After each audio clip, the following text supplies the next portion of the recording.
Hello everybody, it's Michael Harbridge and welcome to our Wednesday night live.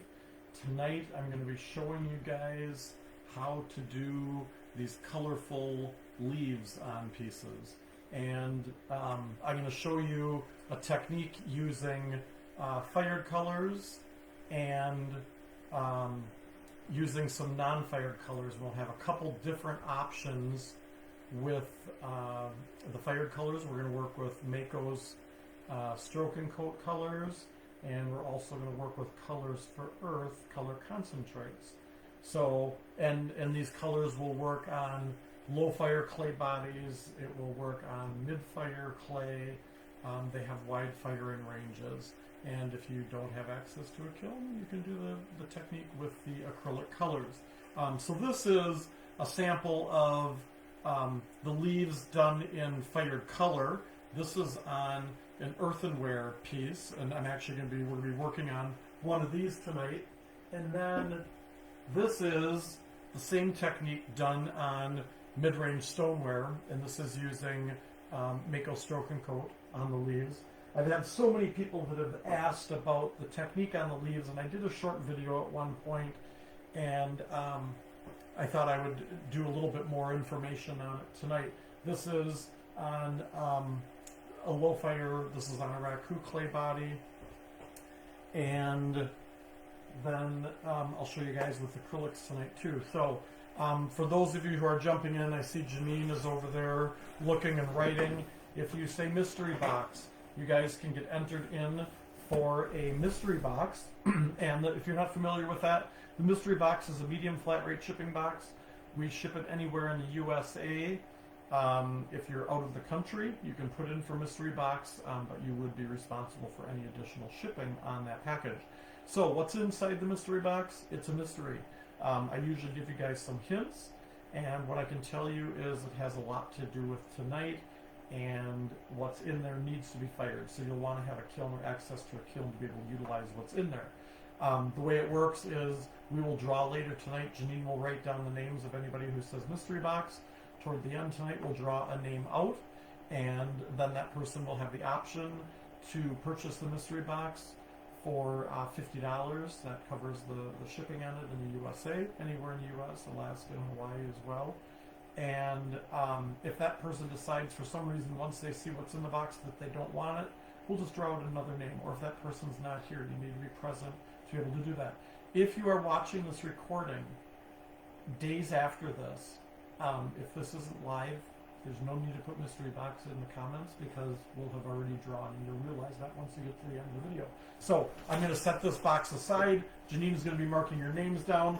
We're going to do that until about 15 minutes into the live, that she will mark down the names. After that, we cut that off, and we will draw later on. So I mentioned we're going to be working with Mako stroke and coat. We're going to be working with colors for earth concentrates. Those are both two fired options that I'll be showing you tonight. And then we will also be working with Mako's softy acrylics for a non-fired technique. So I've got some pieces prepped here, and I already mentioned, for those of you who got in a couple minutes into it, the fired techniques will work on earthenware pieces, so low fire pieces. It will work on mid-range and high fire. And both of these colors have charts available that show what will happen when they're fired to higher temperatures. These were designed originally for earthenware techniques, but a lot of colors that are for low fire actually work for mid-range and high fire as well. And a lot of times on the label, Mako on their label will actually say what happens to the colors, and Colors for Earth has a chart. And I forgot to look, I know Paula sent me the high fire chart that shows the comparison, and I can't remember if we put this on our website or not, but if not, it's Colors for Earth. Paula has a chart on there, and I'll try to share it in the comments here after the live that shows. And surprisingly, a lot of times the oranges and the reds fire out beautifully at those higher temperatures, where you would expect that maybe those colors would tend to fire out and burn out at those temperatures. So the first pieces that we're going to do, we're going to do a wash on the piece. So on all of these pieces, you'll see lots of shadows. See all those dark shadows in the leaves and in between the leaves where they overlap, how it's darker? We do a wash with a dark color on here. And the wash can be done with any type of glaze or underglaze that can go to the temperatures for the pieces you're doing. This again was a stoneware piece, and this is Mako's Black Stroke and Coat was the wash on here, and then I wipe it back with a sponge, and so this top area had a lot of texture, and then the leaf impressions were in there, and so I did a wash of black over the top. The bottom on this is done with a stoneware glaze. But doing a wash, you want to thin the color down a little bit, brush it on, and if you're working with a real textured piece, which this piece here that I built a few weeks ago in one of the lives, this piece has a lot of texture. And so what I find is when you thin down the glaze or the underglaze to do your wash on the surface, I usually do about 2 parts water to 1 part color. Using a real soft brush a lot of times doesn't get into all of those crevices, and usually you're going to glaze with a real soft bristled brush. What I like to work with when I'm working on a textured area is a stiffer bristle brush, so one that's like a hog bristle, that's a stiffer hair.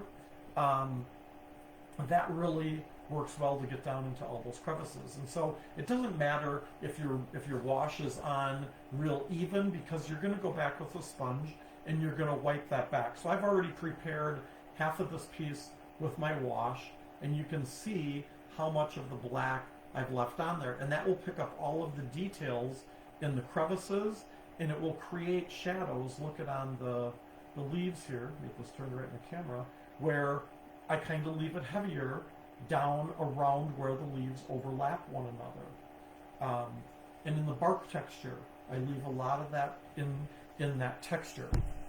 Now, you don't have to use black as your wash on there. You can really use any color, but I tend to go with darker colors because I think I get better shadows and things with it. So I did this piece here, I did with Mako's Java Bean, and I'm going to show you, grab my sponge here. Wiping this back, I'm going to flip the camera down now. Do you have any hints for someone to make this sound louder? I think you have everything turned on as much as it. Yeah, and now, sorry, the heat is going on in here. I got to turn that. I thought I had turned that off. Turn that back off. Otherwise, you definitely won't be able to hear. I don't know if anybody, is it just one person saying that? I guess turn up the volume on your. Let me just look at the volume on here. And for some reason tonight, Facebook, sometimes we get this pulsing. I don't know if you're seeing that. Not right this second, but it was doing that. If that pulsing happens, sorry, that is a Facebook thing. I went through all the settings tonight to make sure that I had the camera on manual focus. Sometimes autofocus doesn't. Yeah, at least I didn't get kicked off so far. So I've got a damp sponge, and I'm going to go back and I'm going to wipe this back. Now, a lot of times I'll do this back by the sink so that I can be constantly rinsing my sponge and wiping it back. I've got just a bucket of water here in the classroom, but I wanted to show you how easy this is, and so I just periodically rinse out the sponge and wipe this back. I had, when I base coated this other piece with the wash, some of the black kind of got on here, and that's okay because we're going to do a little speckling and splattering on here after as well. But this is basically doing a wash. So I thinned down Mako. On this one I used Stroke and Coat Java Bean, is a nice rich brown. I use that as my wash. And on the bark leaf vase here, bowl, that one I actually used Mako's Foundations Black as my base coat. And you may say, well, why would you use Foundations rather than Stroke and Coat for your wash? One of the main reasons is the cost. The cost per ounce for Foundations versus Stroke and Coat is quite a bit different. And so Foundations aren't quite as highly pigmented, but because I'm just doing a wash on the piece and I don't need that really dark, intense black, on there, I will use the foundations just because it costs less per ounce. But stroke and coat will work if you don't have access to foundations. You can use stroke and coat as well. Now, the reason I There's a question Oh, whether okay. oxide can be used for yes, stone. an oxide could be used on this too. If you're working with a mid-range or stoneware, an oxide could definitely be used. Are you seeing pulsing on your screen? Seems like when I have movement in there, it stops. But when I take my hand away on my screen, I'm seeing that kind of, it looks like a Yeah. heart beating on there. So I'll try to keep moving all the time, or I'll hold this closer to the camera. Yeah, it's still doing that. So yeah, an oxide would work on there as well. Dilute that, wipe it back, and that would be great. And then just let it dry for a little while. So I'm going to just set this one aside for a couple minutes, and we're going to grab this bowl because this one I do have ready, and I've got a variety of different stroke and coat colors out here. So with my fall colors, a lot of times I'll go with something like Sun-Kissed, which is a nice bright yellow. I will go with Orange Appeal, is a really nice orange, and Hot Tamale is a really nice red. And all of these colors fire out really nicely. That vase that I showed you with the leaf impressions on it, that vase was mid-range. I fired that to cone 5, I believe I went to on that. I'm putting in a little bit of green thumb, and Cantaloupe is another nice kind of brighter yellow or orange. Whoops. And then I had an art teacher in school that said, you should always have purple in every piece of artwork. I think her favorite color was purple, but I do have a tendency to remember that, and so I'll do a little bit of purple. Sometimes I'll add just a hint of blue. So I'm going to do a little spot of blue here. And we're going to do some brown, but I'm going to do, let me put that in another tray here. And so the brown, I'm working with Java Bean, which is what I had used as my base coat or my wash on my other piece. And this is really simple, you guys, to do. You'll be surprised how quickly and easily this goes. So I'm going to move these colors off to the side here. So with the leaves, I usually start out with one of the colors, and a lot of times I'll start out with my lighter yellow, and I'll just start brushing that on part of the leaf. And I'm just applying one coat. Now, products like Stroke and Coat, normally one coat gives you translucent color, 2 coats gives you a little bit more opaque, and 3 coats, if applied properly, should give you opaque coverage. We're just brushing one coat on. If we put 3 coats of these colors on here, it's going to block out most of the black underneath. So we want it to be translucent. So I brushed on the yellow. I didn't even worry about cleaning the brush out, and I dipped in and picked up a little bit of the orange, and then I'm going to deposit that and kind of brush that over the top of the yellow without washing the brush out. I'm dipping into the red, and I'm going to add a little bit of red, and I'm kind of brushing this wet into wet on these leaves so that I get kind of a blend of color. And I just kind of work my way around, dipping into the various colors, overlapping and blending. And so I do one leaf at a time. I don't go through and do like all the yellow and work my way around and do all the yellow, because I'm just taking a little bit of color, putting it on the brush. I'm not worried about washing it out in between because I'm blending these colors anyway. And I've got one leaf done. And it's not super duper attractive at this point. You may think sometimes like, oh, it looks kind of streaky. But when it's fired and those colors gloss up, they really do look nice, and you don't see the streakiness in there. Now, when I go to my next leaf, I'm going to try not to, because I've got purple and green kind of right here where this overlaps. So I'm going to try not to start out with purple or green there. I'm going to have a color that's going to stand out. So I've got a little yellow on the brush. I'm going to go deposit the yellow here, and then I might dip into some purple and blend that at this end, and I'll work my way up this edge of the leaf, and I'll get some of the red on this part of the leaf so that it really stands out from the color that's behind. Let me turn that a little bit more. Any issues with applying a light color still and coat as a highlight over a dark color of something coat? No, so, and that's basically what I'm doing here, is I'm applying lighter colors over the top of the black. And so if you go with lighter colors over the top of dark, the darker colors generally will show through when you're just doing one coat. If I did multiple coats of the stroking coat on here, I would end up blocking out the black, and I don't want to block that black out on there. So there isn't a problem with going with lighter colors over darker, and that's one of the nice things about stroking coat is they are so highly pigmented that with one coat you get some really nice color with them. And so you can see I'm just going from leaf to leaf, just doing one leaf at a time, kind of brushing the colors wet into wet. And if you don't want, you know, as much color on each of these leaves and you want to go with just one or two colors on each leaf, that's perfectly fine too. You don't have to go with all the colors like I'm doing. But I really like the colors of fall and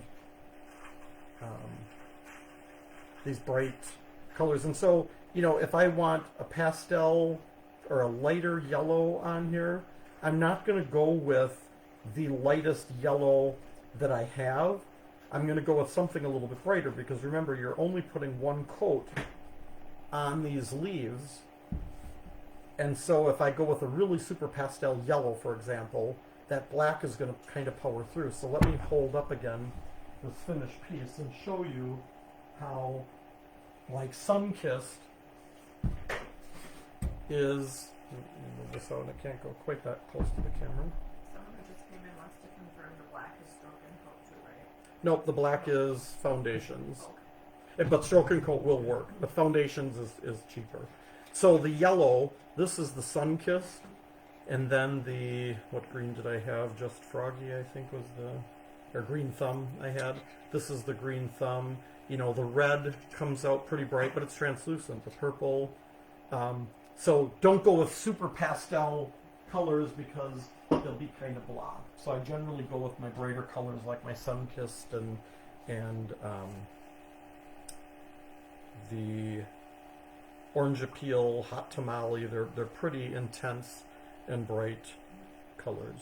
Someone asked to repeat the names of the colors, but Luann was taking notes and answered. Thank you. Oh, good, thank you. Because I didn't pay attention. Yeah, and at, you know, at any point of this, if you're wondering, I try to mention all that stuff, because after all the webinars that I've done, people ask a lot of the same questions in every one, so I've gotten used to kind of being like, okay, I got to show what color is on here, because I know somebody's going to ask. All right, so that's the basic coloring of the leaves. Now on the bark area on here, on the other finished sample that I did, I used Mako's Copper Adventurine on the bottom, which I like on that bark texture. And you can just use like an element glaze or something on there. But on this one, I did the wash, and then I want to show you with the Java bean, we're going to take and thin that down just a little bit, because I want to create a wash over the bark areas on here.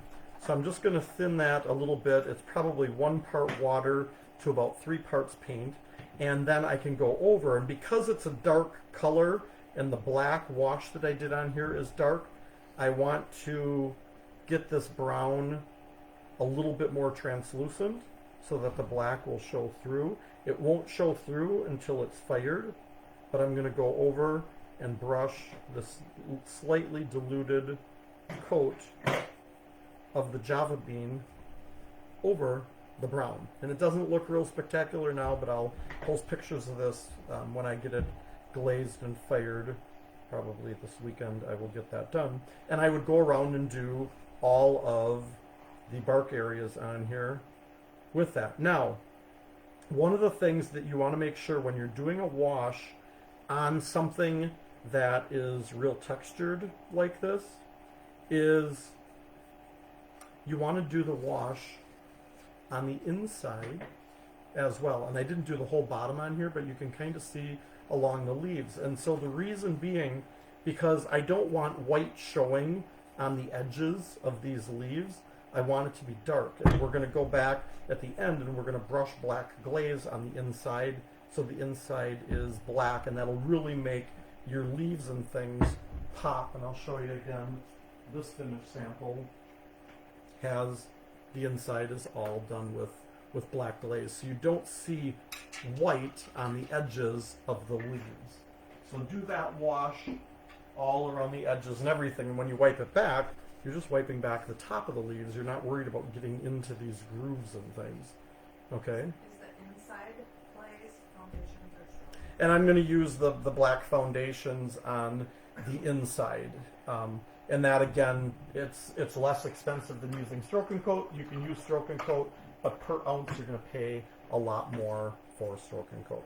So I could continue going on these leaves, but I'm going to just set this one aside for a few minutes, and I'm going to show you on this plate, this bowl, using colors for earth colors. And so I'm going to get these colors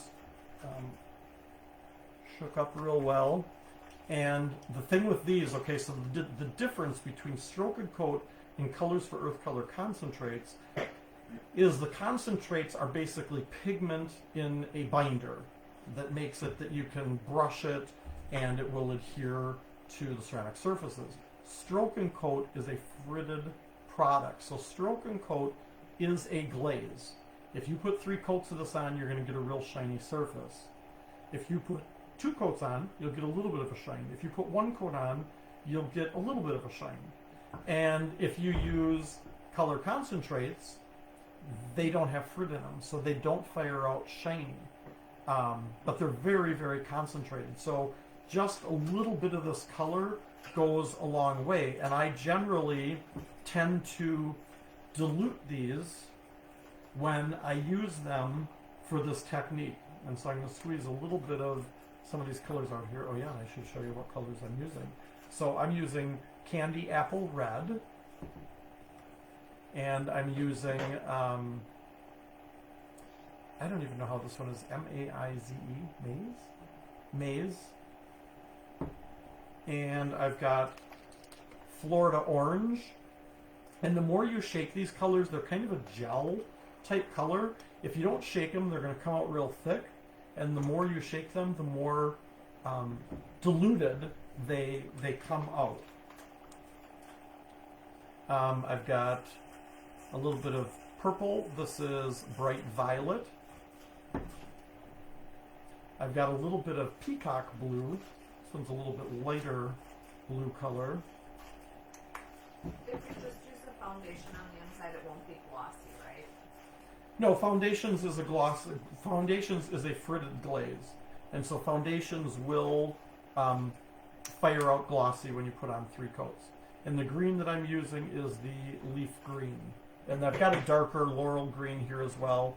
But I'm just going to work with these colors because that's all the spots I have left.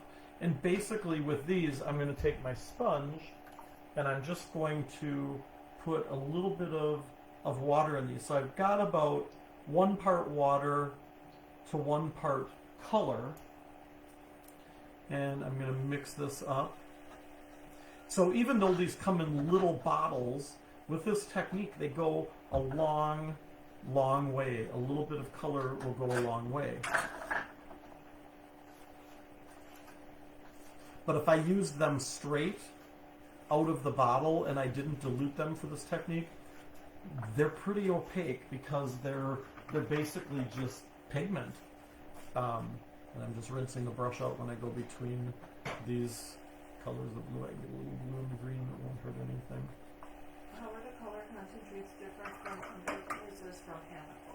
So Amico has, that's a good question. Amico has velvet underglazes, and they have their LUG underglazes, and those are like a clay base underglaze, and those generally take 3 coats to get solid coverage, and they don't work, and they work for this technique, But those two, they're clay based, so there's no fruit in them, so they do not fire out shiny. They will fire out more of a dull. Think about putting clay on a piece. And you, because you've diluted these, you kind of have to give them a little stir each time. But then I'm basically doing the same technique here of brushing kind of wet into wet with these colors.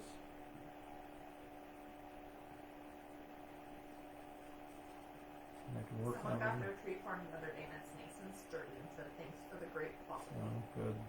We have shipped out a lot of tree cones. I am so, last night I had a kiln that was completely full of tree cones, and today we went through and pulled all of the orders, and all of those trees disappeared really quickly, and we've got hundreds of orders going out probably tomorrow. We're getting caught up, you guys. I'm sorry if you guys have been waiting. We're getting the stuff done as fast as we can. By the end of next week, we're hoping to have pretty much everything into November shipped out, and It's a little harder when you start traveling around. and the one thing that is kind of at this point, we got another shipment of the rubber leaf forms in the other day, and that is the one thing that is kind of slowing us down right now. They're doing the best that they can to crank out those leaves, but I was on the way home tonight, I was thinking about how many leaves have we actually sold in the last year, and in my head I was kind of calculating, and I'm like, it's probably close to 10,000 leaves that they have manufactured for us this year. So they're all made by hand here in the U.S. We don't have a little Chinese factory that's manufacturing them, and they're all poured by hand. They're all cut out by hand. They're all put in bags. The headers are stapled on and shipped out. So it's a family company, and they do a great job. And they will get caught up, and we'll get those out as quickly as we can. So there's a lot of them going out tomorrow, and we're almost caught up with the oval tree cones too, and pretty much all the tree cones are almost caught up with. So this is my leaf. Now, if there's an area like here, maybe the red and the yellow aren't blended quite enough, I can go with just a little bit of water on the brush, and I can kind of brush over that area, because these colors aren't permanent. Even though they're dry, they're not really permanent until they're fired. So you can always work them with water if... These are colors for Earth. Oh, Yep, these are the colors for Earth Color Concentrate. And so, you can do this with the impressions. You can use them if you have the colors for Earth Concentrates. You can use them to do this technique as well. The difference is this will not fire out as shiny as the stroke-and coat is. And that's okay. And you'll get a little bit of glossiness because the stroke-and coat wash that's on here will kind of come up glossy where it's puddled. And so that's another nice thing. Color concentrates are really versatile. These can be used, underneath translucent or transparent glazes like clear glaze, or they can be used on top of. You can do design work in Myalica, doing it over the top of glazes as well. Stroke and coat will work that way as well. What I really like about the color concentrates, and where I use these a lot, is when I need a lot of pigment. So things like banding techniques on a banding wheel. I'm going to do another banding live coming up. We're going to use the color concentrates because I can dilute these with water, and they still are really powerful and highly pigmented on my pieces. Things like brush strokes, these are perfect for doing brush strokes because there's so much pigment in there. And if you've ever watched Paula McCoy, she does lives generally on Tuesday nights. And poor Paula last night, she had messaged me last night and said that Facebook wasn't working real well last night for her, and she had to do everything through YouTube. So I'm glad that it's working for us tonight. But she does beautiful brush work with these, and watch some of her lives and some of her recordings. They're absolutely awesome. So I'm not going to do all the leaves on here, but you get the idea with that. Now, the next thing that I'm going to do, even though when we do our washes on these, the color does puddle in the veins of the leaves, but when I fired pieces out that I don't go back and do veining, the veins don't come through as crisp and dark as I would like. They do show up, but they're not quite as rich of a black. So I'm using just to show another product. Duncan has their Easy Stroke line, which is similar to the Colors for Earth concentrates, but Paula has a ton more colors than there are in the Easy Stroke. So if you were used to using Duncan Easy Strokes and you're upset that there aren't as many colors anymore, Mako did just reintroduce, I think it's 4 or 5 more colors. We've got those coming on our next order. But Paula has tons of colors, so and they're intermixable. So if you've got some Easy Strokes, you can work with color concentrates. I sell them on my site. We have them in kits, and we have a few of them up there in individual bottles, individual colors. But we do have kits, and they're on special for this live. So I'm working with Duncan Easy Stroke. You can work with the color concentrates. Again, what's really nice about Easy Strokes and color concentrates is how highly pigmented they are. So you'll see that I'm diluting this color and I'm kind of pulling a little puddle out here. If I took a liner brush like this and I loaded it up with color concentrates or Duncan Easy Stroke and I tried to do my veining in these leaves, it would be real rough and jagged on there. So I really need to thin the color, and it's probably 1 to 2 parts water to 1 part color because they're so concentrated. And did you just say designer liner? did I say designer liner? No, because someone asked about Oh. using that for leaf veins. Designer liner, that's a good thing. I didn't even think to use that tonight. I could have shown that as There's well. a few other questions. So designer liner is has clay or slip in it. And so designer liner is really highly concentrated. There's a lot of pigment in it, but there's also slip. So there's clay in that, and you can also dilute those. I do like the color concentrates or the Easy Strokes a little bit better for diluting and doing techniques. Okay, there's more questions? Yeah, I just want to make sure that I don't miss all of them. Okay. What cone do you fire these to? Whatever clay body you're working with, fire it to for whatever you would glaze. So earthenware, you're going to fire to 06, and mid-range, you might be doing cone 5, cone 6. High fire, you might be going all the way to cone 10. Okay, and then which do you prefer on the nose, stroke and coat or color concentrate? On the gnomes, I probably tend to use stroke and coat more, but color concentrates would work as well. Where stroke and coat, doing large areas of coverage per ounce, it's going to be more economical. And you can also use foundations come in a whole range of colors as well. If you're doing like the hat in a solid color, I would probably use foundation or stroke and coat to do that. Okay, and then is Easy Stroke compatible to stroke?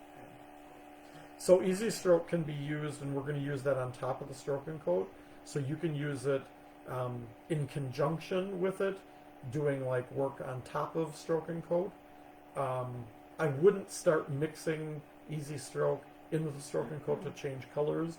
It will change the chemical makeup of the color a little bit. It probably would work, but I haven't played around with that.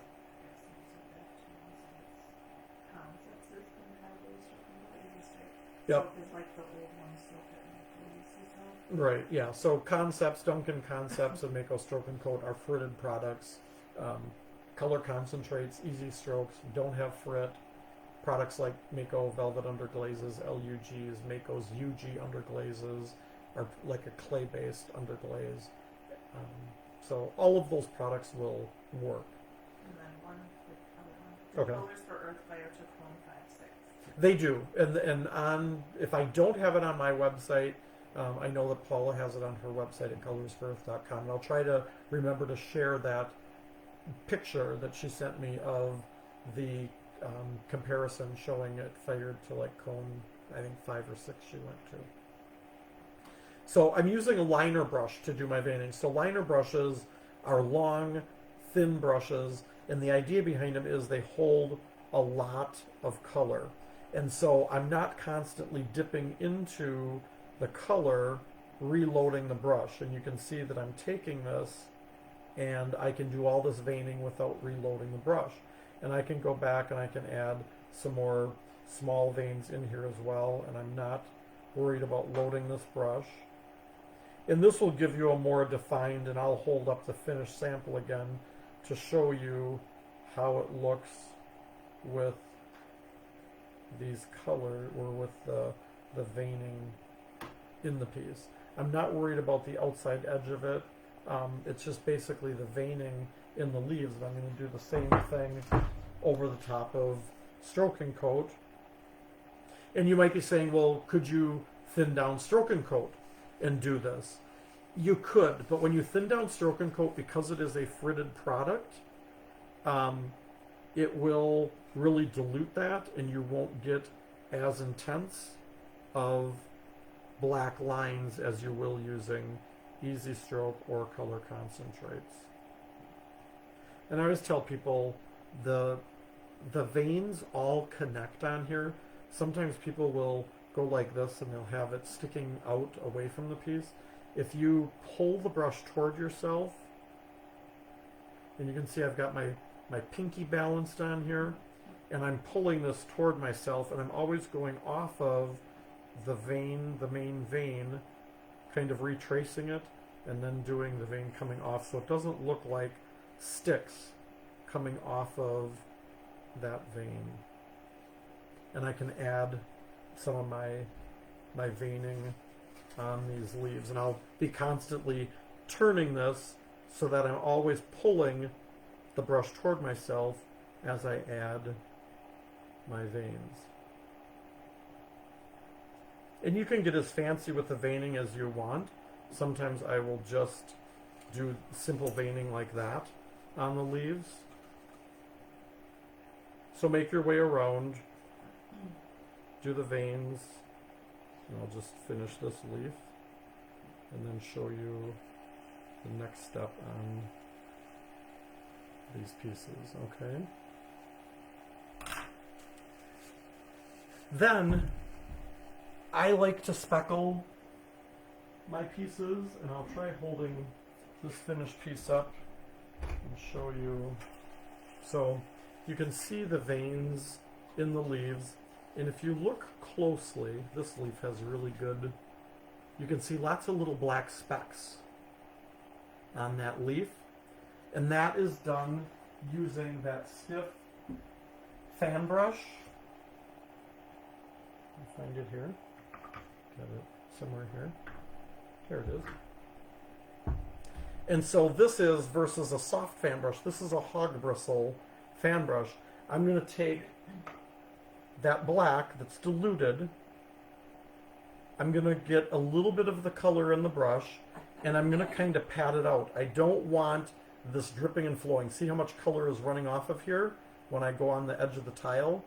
I don't want that much color, because if I have that much color on there, there's a really good chance that I'm going to get gigantic splatters all over here rather than nice little speckles. I'm going to kind of try to set this here. I'll prop a jar of color under it. There we go. And so what you want to do with that diluted color in the brush is, and I'm going to turn it on my side here, I'm going to take my finger and I'm basically going to pull these bristles and let them flick back toward the piece, and I will get a nice speckling. Now if you have too much color in the brush, you're going to get giant speckles, and I still had a little bit of color in this brush, and I got some larger speckles, and that's okay. But if you want finer speckles, don't have as much color in the brush. You can do the same thing over this piece. And I probably have enough color in here that I can just take and flick this back toward the surface, and I will get a nice little speckling of the black. And again, the color concentrates are the easy strokes, because you've diluted them to be able to splatter them like this. The color will show up even though you've diluted it quite a bit. Once I've got all of the color done on the outside of these pieces, then I'm going to go and I'm going to apply my clear glaze over the top of it, because remember, you've done a wash of color on here that's diluted, so the black wash isn't even one full coat of color, and then you've done basically one coat of stroke and coat. So to get good, solid, shiny coverage, it's generally 3 coats of color or glaze, concept, stroke and coat. And if you're working with the color concentrates, again, those do not have frit in them, so they do not fire out shiny. So you need to use a clear glaze over the top of it. So then I'm going to just be kind of careful as I brush the clear glaze over my piece using a soft fan brush. I like soft fan brushes to apply that clear glaze. When I need to get into the inside of this piece, sometimes it can be challenging with a brush like this to get way down inside and get into the corners and things if you have something that's a little bit deeper, because this has just a standard handle. I sell these Orea brushes on my website, and it's actually a brush for canvas painting, but this bristle is a blend of a soft synthetic and a little bit of hard bristle. And so it's a firm enough bristle that, and it's got this longer handle. In the camera here, get my hand out of the way. So you can see how much longer that handle is.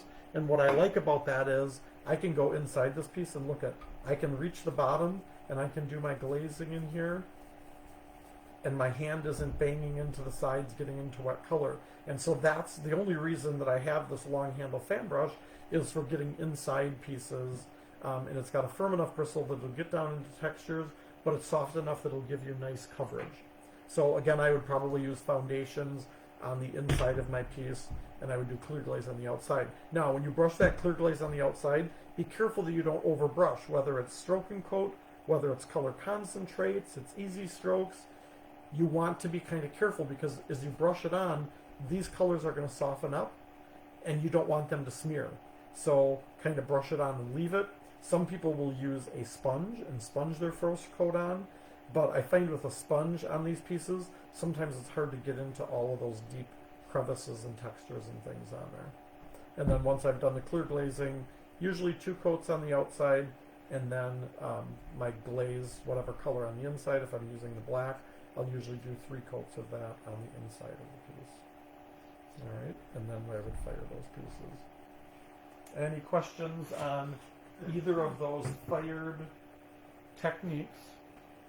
And if not, then I'm going to show you guys a non-fired technique. Let me get these brushes Well, you're in the cleaning water up. Can here. you just quickly explain what the mystery box is all about? Someone missed it, but at Somebody least missed for that, next yep. time As we I can- clean this up here and get my stuff ready.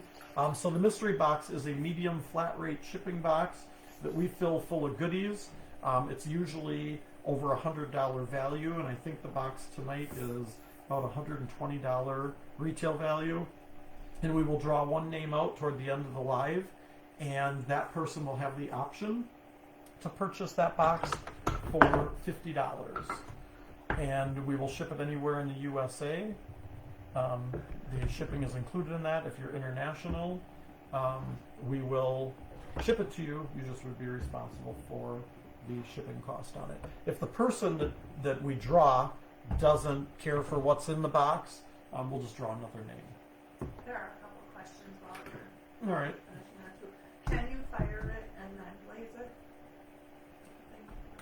You could, but if you're doing, so that's a really good question. So if you did say stroke and coat on the leaves and you fire it, there will be areas where you've got the equivalent of a coat to a coat and a half of color, and when you fire that, it will come out kind of glossy in those areas. And then you go after, so if you fire it and it's glossy and you brush your clear glaze over it, the clear glaze isn't really going to stick and dry in the areas where it's kind of glossy. So I tend to not do that if I'm using stroke and coat. Now if you use something like color concentrates or easy strokes, those don't fire out shiny, and so you would be fine doing that. But if you do your wash on your piece with foundations or stroke and coat, those are glossy when they fire out, and then you'd have that combination of glossy and dull areas. So just be really careful when you brush that clear glaze on that first coat especially. Just kind of brush it on, and don't brush and brush and brush and brush back and forth, because that's where you'll run into some problems. Okay, and then how about a dipping clear glaze? A dipping clear glaze, that's a good question too. So a dipping glaze, if I took that leaf bowl and I dipped that into clear glaze, with all of those deep crevices and things that are on there, it probably would get a lot of glaze puddling in the crevices, and I'd get some meltiness in there. So I would probably, on a textured piece like that, I would avoid dipping. Even on this piece, with the deep impressions of these leaves, there's a good chance when you dip this that the clear glaze is going to puddle in these edges, and you might get kind of some meltiness in there. Dipping glaze, I tend to want to use that on smoother pieces and not really textured pieces. And then one other quick last question, when do you glaze the inside of your leafy gnomes? If they're going to go outside, I recommend glazing the insides. If they're not going to go outside, it's really not necessary to do that. Oh, I guess one more question. How about spraying on clear glaze? Nope, you said that was it. Nope, I'm not answering anymore. Yeah, so spraying on clear glaze, if you are airbrushing and spraying the clear glaze on, yes, you can do that. Just make sure that you're wearing proper masks and things as you do that. So I just squeezed out my colors, and oh my gosh, I forgot purple. That's okay, I got a little blue here. So the colors that I'm squeezing out, because I know somebody's going to ask, I've got Mako's Rich Blue, and this is their softies. These are their acrylic colors. I've got their bright green. I've got Antique Red. Honey Toast, also referred to as, no, that one isn't, no, Inca Gold is baby poop gold, I call it. Orange, which I should have gotten another bottle of this because I had to take the cap off to get some color out of there. As I was shaking it, I'm like, uh-oh, most important color, and I don't have much of it. And then Forest Green. And when you do dry brushing is done using stiff hog bristle brushes. And what I've done here is I've base coated this piece with black acrylic, and that is, whoops, SS138. Flat black. And I did a couple different things on here. So you can paint it straight and get really solid black coverage, or you can do a thin down coat, which I use kind of on the body here, just to show you the difference on there. With this technique, it doesn't really matter. If you want to stretch the color a little further, do the wash, because when we dry brush on top of this, you're not going to see a lot of that black except in the crevices, which when you dilute it, it usually kind of puddles in the crevices. One of the advantages to diluting it is when you have to get back in behind these leaves, sometimes with it being diluted, I'll use one of my stiffer bristled brushes or my Aurea fan brush, and as I work it in here, if the color's diluted, it'll kind of run and flow down into the deep crevices, and you eliminate a lot of those white spots on there. So the brushes we're going to work with are stiffer hog bristle brushes. And these here are actually part of Royal's Big Kids brushes. And some people kind of laugh at me using these. But they work really well because I love the rounds and I love the flats because I can get a lot of coverage using these brushes. The teal handle dry brushes also come in larger sizes like this, but the bristle on these is a little bit longer, a little bit softer. So a lot of times I will start out with the round, and you want to make sure that that brush is dry. You do not want to work with a wet brush. If it is wet, you need to get those bristles dry by working it across your hand, wiping it on a towel. You want to get that extra moisture out of the brush. And there's lots of different techniques for dry brushing, and somebody who does it really well, a lot of you have probably watched Brenda Bartz. She has Brenda's Bisque Box, and she does webinars, usually lives, on Thursday nights. And she does a lot of dry brushing. And so every artist will have different ways of loading their brush and wiping it off. And so I'll usually start with kind of the darker colors on my pieces first. So I'm going to pick up a little bit of the green in the brush, and on the tile, on my palette, I'm going to brush some of that out. But if I start dry brushing with that much color in the brush, my color is going to be real streaky. So I've got paper towel here to kind of wipe across, and I try to eliminate the blotches of color that's in the bristles, so that when I go on to my leaf and I start brushing across the top, I just want the green to kind of show up lightly on that leaf. I'm going to do a little bit more because I don't think I'm getting a lot that's showing up in the camera. And you build the colors up. The idea behind dry brushing is you can brush the color out. If you're thinking you have globs in there, go on the paper towel. Some people will use like a grocery bag or brown paper to do their wiping off. And you build the color up a little bit at a time. So now in the camera you can see that green. I'm going to go to the lighter green here so it shows up a little bit better.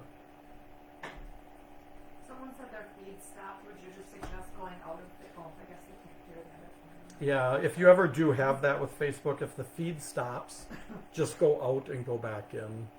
So you can see the green building up on this leaf. And now with this technique, unlike the other one where I didn't do all the greens on all the leaves, I'm going to actually do the greens on all of the leaves here that I want a little bit of green. Just what you don't want is you don't want a lot of color in that brush that you get really strong streaks of color. You want this color to catch on the highlights.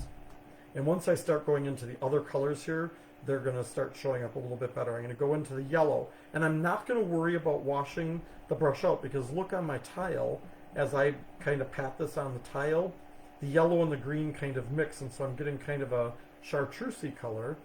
And I can now dry brush a little bit on this leaf and overlap the green a little bit.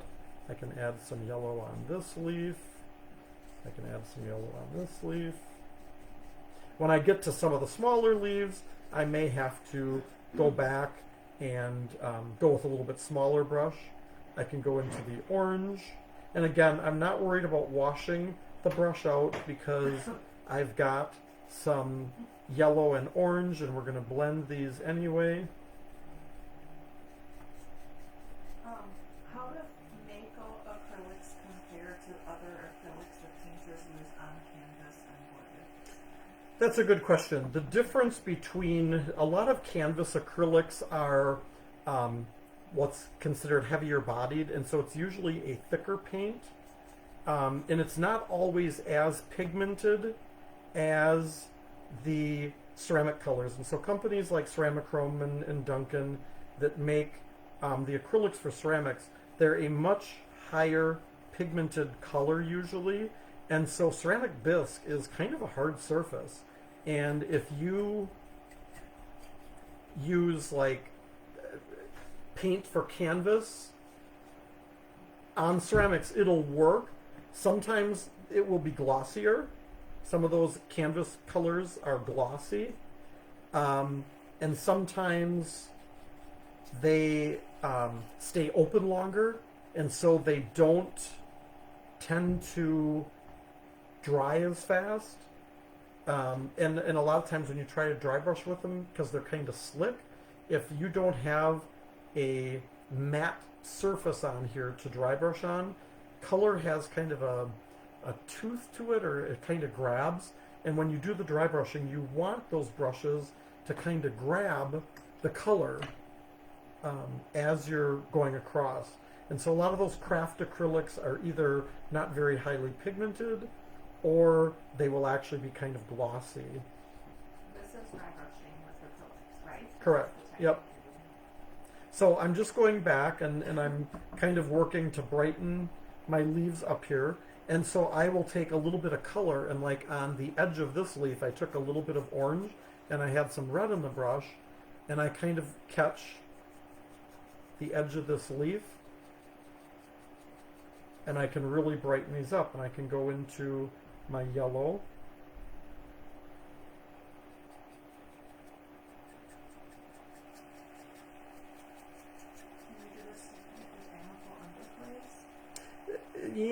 if you did this, so that's a good question. So Amico Underglaze doing a dry brushing technique.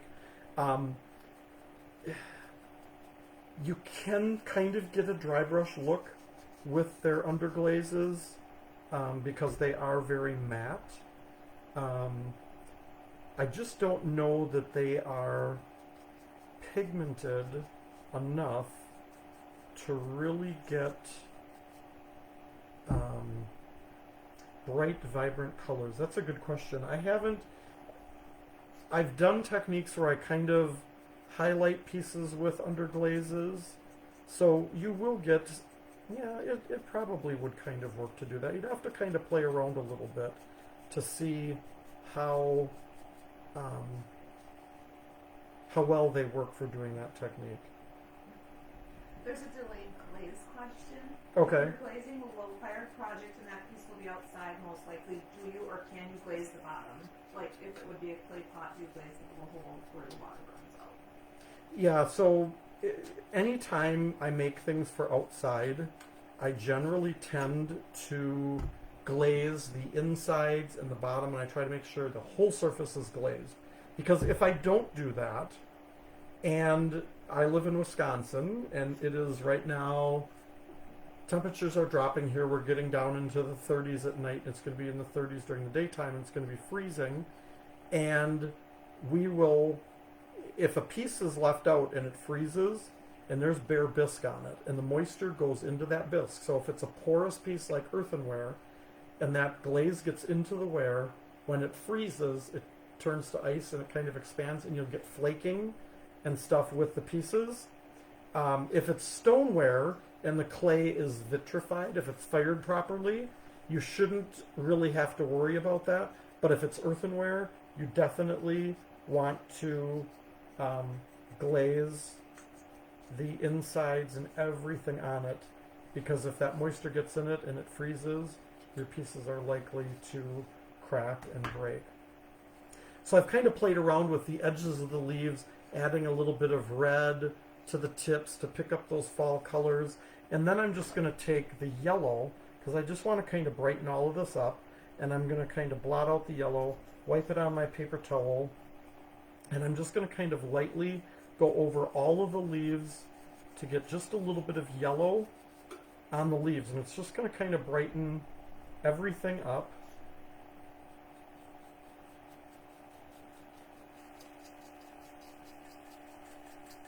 And kind of pick up more of the highlights on these leaves.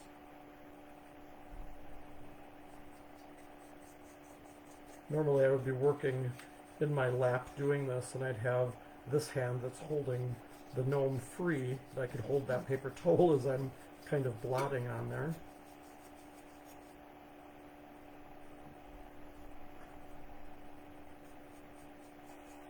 Now, if you don't get enough color kind of wiped out of the brush before you dry brush, and you get some big streaks on the piece, you can always go back with black or whatever your base color is and cover that up. But this is, basic dry brushing techniques on these leaves. And I can go back on the leaf up on the top here where I have the impression of the leaf, and I can dry brush in. And so I generally, I would base coat this whole piece black or whatever my base color is going to be. I would base coat the whole thing, and then I would go back and I would dry brush my leaves, because there's a really good chance as I dry brush these leaves that I'm going to get color on the hat. And so I will then go back and dry brush the hat with whatever color I want to use around the leaves then. You could do this dry brushing on the leaves without getting it on the hat if you really concentrated with little brushes. Add a little bit of blue to this leaf. Yeah, that doesn't show up a whole lot. But basically that, and so then I can go back and I can dry brush around it, or I can rebase coat with black around it and do my dry brushing. So it's going to be really hard not to get it on the hat and on other areas when you do that technique. Now, ceramic pieces then that are done with acrylics like this need to be sealed, and so generally I would use like a spray sealer The insides of the pieces, a lot of times I will glaze them if they're done with earthenware. Or I'll use like Thompson's water seal on the inside if this piece is going to go outside. But then that Thompson's water seal, every few years, just like your deck, you need to reseal that to make sure that it doesn't wear away like it does on a deck. All right, any questions on the dry brushing technique? How do you fix the work once you finish the dry brushing? Yeah, so the colors will dry and they'll be permanent, and then that's where just like a spray sealer works really well, or there are brush-on sealers as well to seal those pieces. And Duncan used to have several different sprays. They had a gloss, and they had a satin, and they had a matte, and there have been some challenges with manufacturing those because the factory that did all those spray sealers, Mako's been trying to get all those sprays, and the factory had converted to part of the factory anyway, converted to making hand sanitizer during the peak of COVID. And so they've been really far behind on making aerosol sprays. But I was told yesterday or today that the satin and the matte finish are back in stock. And so we will have the gloss. We've had the gloss for a while now. The satin and the... and I'm getting these wrong. There's 3 different sprays. There's one that has no shine, one that has a little shine, and one that's glossy. We'll be getting those new sprays in, and we'll get those back up on the website now that they're back in stock. All right, any other questions? Otherwise, I'm going to talk about cleaning these brushes. So dry brushes, I mentioned you don't want to get them wet until you are done using them. And so I'm not washing these in between colors, but I will take them now and put them in water and wash them out really well.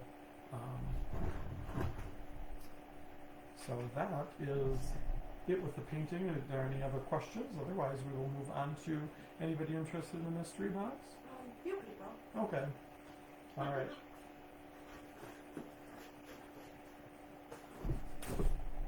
So the person whose name we draw has to be present. And I will open the mystery box after I draw this name out, and I'm going to make sure these are mixed up well in here. You guys might see your name on the slip in here. Someone just said they wish they would bring porcelain spray sealer back. So one of the sprays, that's porcelain spray, one of the sprays that Duncan has, I've been told it's not called porcelain spray anymore, but it works like porcelain spray. And I can't remember right now which one that is. Anne Carruthers, I think this is. All right, so if you're in here, Anne, comment in there so Janine can see that you are here. And again, if she's not here, or she sees what's in the mystery box and doesn't want what's in here, we will draw another name out of here. So I'm going to open it up, and you'll see what is in this mystery box. I kind of said it kind of has to do with what we're doing tonight. So inside this box is a pint of the Black Foundations glaze. There is a whole assortment of this whole side.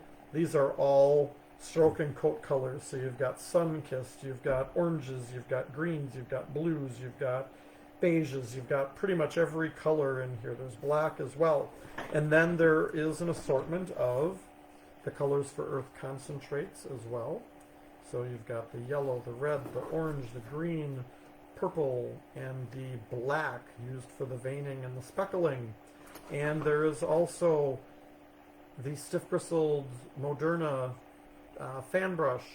It's got the liner brush for doing the veining, and it's got the round brush for doing all of the coloring on those pieces. So have you heard from Anne yet? Is she in the room? I haven't seen her, but I don't know if somebody else. Sometimes Okay. they pop in weird order. Okay, so if Anne is While not... we were waiting for her, Okay. so what were the brushes that you used for the dry brushing? So for the dry brushing, on my website, so learnfiredarts.com is the website. I will flip the camera up here. I'm just grabbing some of these brushes. So the big kids brushes, they're really inexpensive. They come in packs of 4. They've got acrylic handles, so even if you leave them in water, they won't swell up and crack like wood handles can do. And they're a nice stiff bristle. And so there's rounds and flats in those. And then I also used one of the teal handles, and I've got it in the water here. I'm just grabbing it out of the water. These are interlocking bristle. Oops. I'm holding it down there under the camera, and the camera is facing up here, and I just looked at the screen, and I'm like, I don't see the brush. So these are the teal handle. These are the Royal interlocking bristle brushes. These are back in stock now. These have been out of stock. A lot of the sizes have been out of stock for a long time. They are all back in stock now. Good quality. There were some issues with some of the bristles at one point, but these come in rounds and flats as well. So those are really nice. There is a new line of brushes coming out of those interlocking chunking bristle, and it is an acrylic handle brush. So if you leave them in water, if you have a studio and stuff, or if you're just lazy like I am sometimes and they get tossed in water and you kind of forget about them, you don't have to worry about those handles swelling up and stuff. Nothing from Ann yet?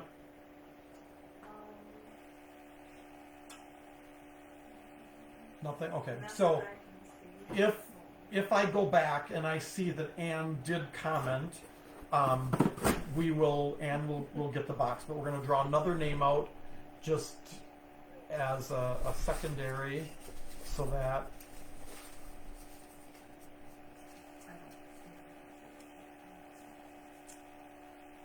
Luann said she's the default person. oh, no. Nice try, Luann. Cindy McDonough? Yeah, McDonough? If you're in here, Cindy, your name, so just comment if you want the mystery box. And if we don't hear from Cindy, we will draw another name. We haven't had this, I don't think we've ever had this happen where we've had to, I think one time we had to draw a second name. And we had one time where somebody didn't want the mystery box and the name was drawn, I think. Which I understand it's all fired color in there, so if you don't have access to a kiln. While we're waiting to see if Cindy is here, we'll give her a couple minutes. There are kits on the Learn Fired Arts website of non-fired kits. So we brought back, a while back, we had a mystery box of the Duncan acrylics, and it came with spray and brushes and no fired snow. Those kits are back and ready to ship. We have those. There's also a Mako a Softy acrylic set that is available. There are kits of the color concentrates. There are kits of the stroke and coat. All of those items are available. Okay, we're not having Cindy comment either. So I'm gonna lay these out in order. We're gonna draw another name out of here in case if Cindy or Ann do comment. All right. Third person I drew is Flynn Taylor. I recognize that name. There was a hyphenated part, but I tried yes, to make I it was, short, but and that's what sorry. I was going to say. I was thinking there's a third part to this. I've seen orders come through with this name. So if you are in here, let us know, and if you want the mystery box.